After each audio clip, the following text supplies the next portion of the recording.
Gigutom ba mo? Alin naog atong tilawan ang mga lamian nga pagkaon sa Butuan. Madyaw nga adlaw Butuan, ako day si Lady Jane Cani and karon mo adto ta sa natad ni Olympia. Pero before ta mo adto sa natad ni Olympia, mo adto sa ta sa Langihan Public Market kay nag-crave gid ko atong ilang hotcake dito ang nga sikat kaayo. So unsa pa atong gihulat? Adto na ta. So, nanata karon sa Langihan Public Market. Risa's Hotcake ang pinaka-famous nga hotcake diri sa Butuan City nga located lang diri sa entrance sa Langihan Public Market. So, let's go kay basin mahotdan na ta ninyo.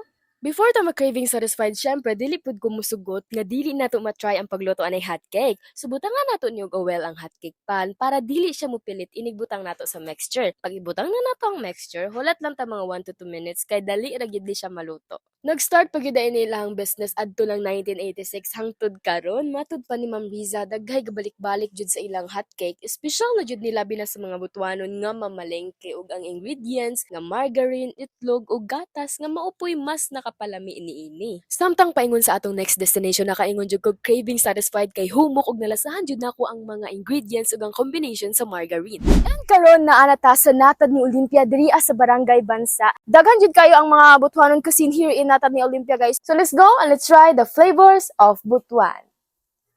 Pagsulod pa lang gayon ako gabi gigutom na gidayon ko kay gabi ka fresh ang ilahang mga niluto ug mga bag-o pagid kaayo. Ug wala lang gid ko nagduha-duha kundi nag-order na gidayon ko og ali na mo kay mangaon na taninyo. Isa sa mga Butuanon delicacies na makita nato og mapalit diri sa natad ni Olympia located here at Barangay Bansa, Butuan City are the palagsing, buntaa, and the pap. Ang buntaa gihimo gamit ang fresh alimango nga gisudlan og fresh young coconut ug aligay. Utambok sa alimango nga maoy makahatag og rich nga lami. Kining makita ninyo nga giputo sa dahon sa saging, mauna ang aligay nga gibutang sa sulod sa alimango, gibutang ang dayon og ahos, luya ug sibuyas ug gihikot dayon sa dahon sa tanglad ug hinay nga lutuon sa gata sa lubi, maong humot kaayo ug creamy pagyod.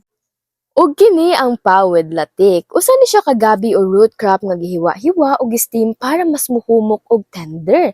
Ang latik usa ka tamis ug syruping a coconut caramel maoy gipartner sa paw para mas mugawas ang natural nga lami sa root crop.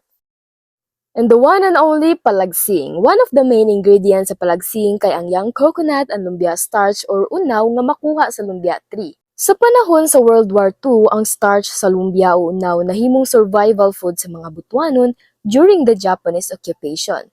Karon ang paghimo sa palagsing ginapanunod na sa mga henerasyon labi na sa Barangay Bansa nga mao ang sentro sa paghimo niini.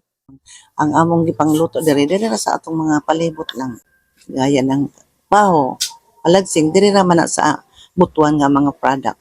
Gusto sa among nga makita gyud ma-preserve ang mga binutuanon nga mga butang, mga pagkaon. Bisan pamandaghan na kaayo ang mga bagong pagkaon karon, ang mga delicacies sa Butuan City nagpabiling gihapon nga espesyal. Kung gusto mo musalay, alin na and taste the flavors of Butuan.